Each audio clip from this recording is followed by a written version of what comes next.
Good day and welcome to the final episode of the BPSU special podcast series in celebration of International Women's Day 2023. I'm your honorary host, Jamila Lodge, and wrapping up our conversation about equity in the workplace is Lisa Reed, the Executive Officer of the Human Rights Commission. Welcome. Thank you so much, Jamila. It's a pleasure to be with you today. It has been great so far. We've had some wonderful conversations with 3 other wonderful women. Before we get started, tell me a little bit about yourself. Sure. I am a mom of 2 and a wife, and I think of myself as a member of the community that is just advocating in the best way that I can. And I am a wheelchair user for those who may not know or may not be able to visually see. And yes, I'm just so grateful to be here to celebrate. Well, I'm happy to have you here too. Thank you.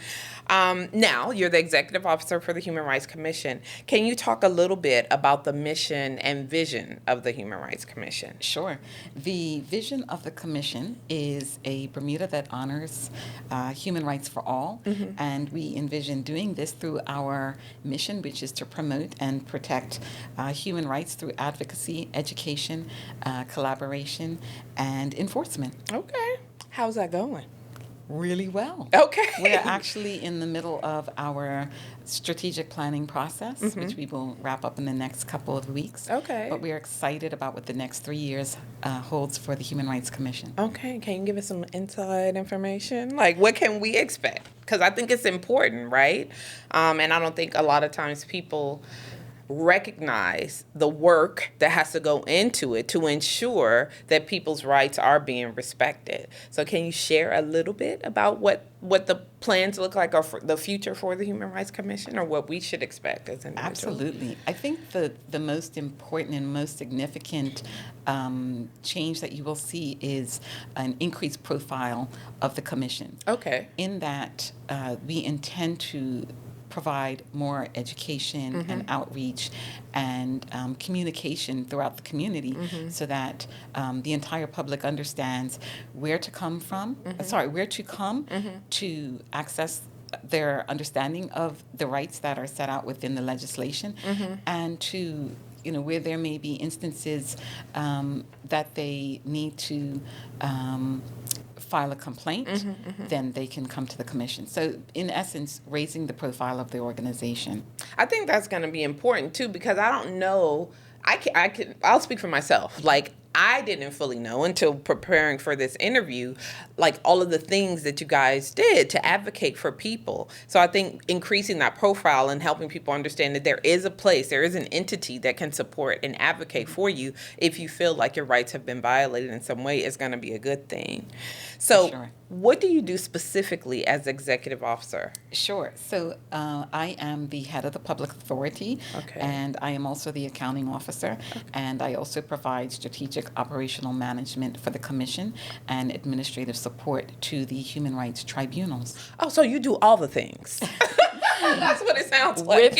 With my amazing team of 7 Okay. officers. Okay. Yes. So we're talking about equity in the workplace, right?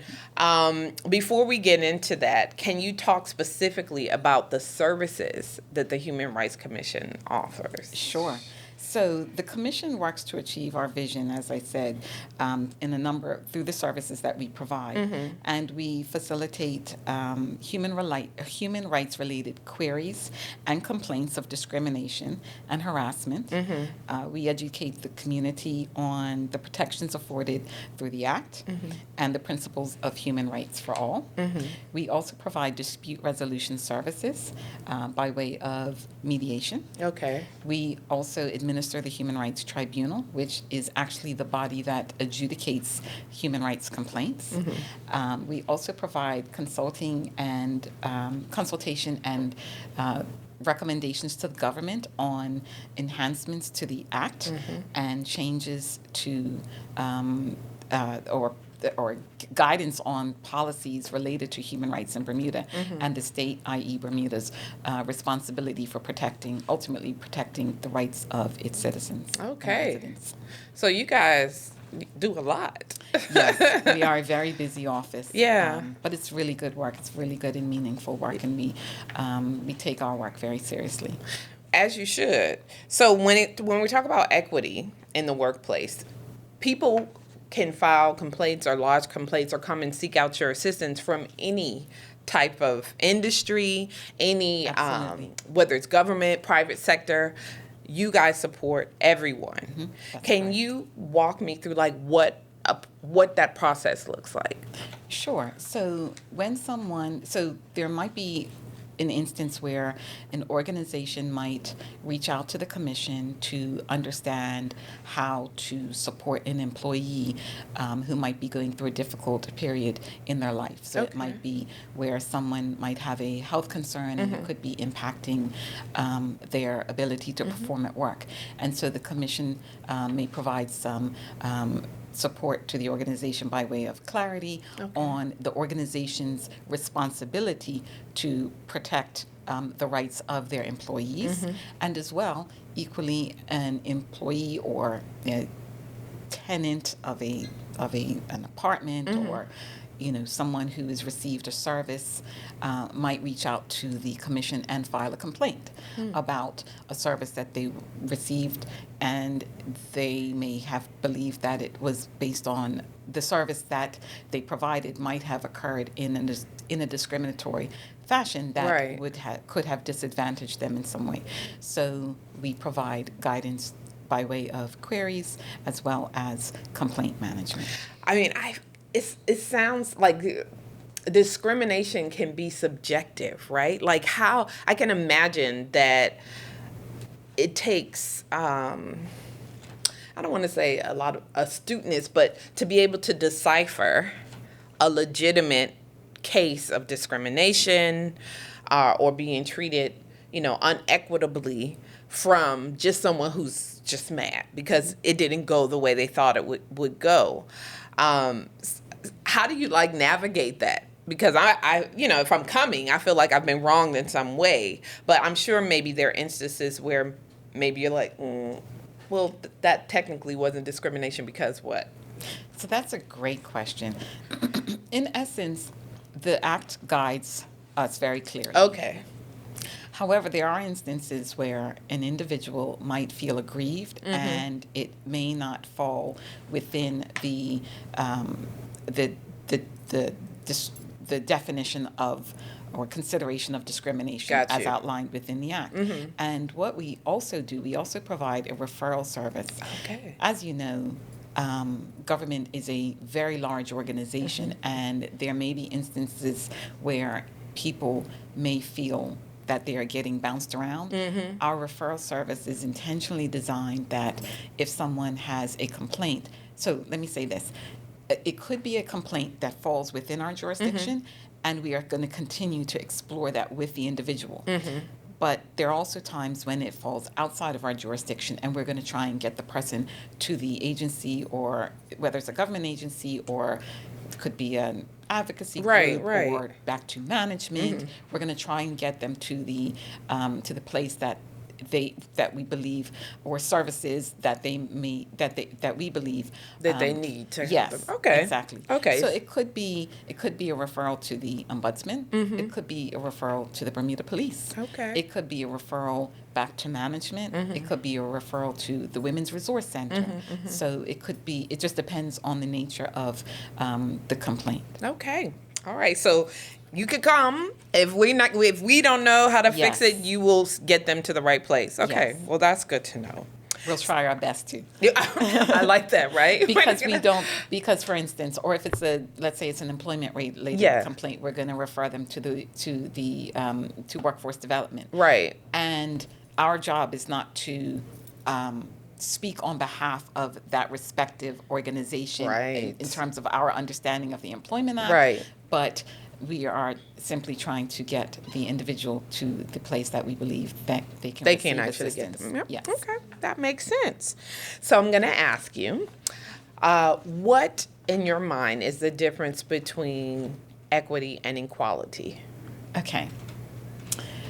So equality, as referenced within the human rights legislation of Bermuda. Yeah. It reflects the preamble, and what basically equality means is that each of us should be afforded dignity and respect by virtue of being human. And equality in this context reflects the fundamental consideration of and commitment to our shared humanity. Now, when you apply the meaning of equality and equity to people's lives, the reality of their lived experiences, very different outcomes can emerge. So, equality, broadly speaking, refers to ensuring an individual or a group of people are given the same resources and same opportunities. Right. And this suggests that everybody needs the same thing. But of course, equity recognizes that each person's life includes distinct circumstances and allocates the necessary resources and opportunities or access necessary for an equal outcome. Yeah. You said, look, you said it perfectly, but I think what we're understanding and what we're learning, I had a conversation with a younger person, and of course she was like, well, I didn't even recognize that there was a difference between equity and equality until I did the work. She knew inherently, Yes. based on how she engages and does her business day to day, but utilizing the terminology or the words to express what the difference is, I think is a big deal. And it's right there in your legislation where it's clearly defined what the difference is between the two, because it's important, right? Equality is one thing, but having the same tools and things that you need to be able to deliver on whatever it is that you're doing at the best of your ability, I think is the key, right? That's correct. It's the That's key. correct. Okay. So, if someone comes to you with a complaint of unfair treatment or discrimination, how does the Human Rights Commission approach it in an equitable manner? So we approach it from the perspective that anyone who comes to the commission, we are going to provide the same type of service. However, we are also going to adjust to meet the needs of the individual. So, for instance, there are instances where someone may already have their complaint clearly written out. Well, we also provide services to help the person reduce their complaint to writing in the event that they're unable to. Gotcha. We might also provide, for instance, there are inmates at various facilities around Bermuda. They still have rights.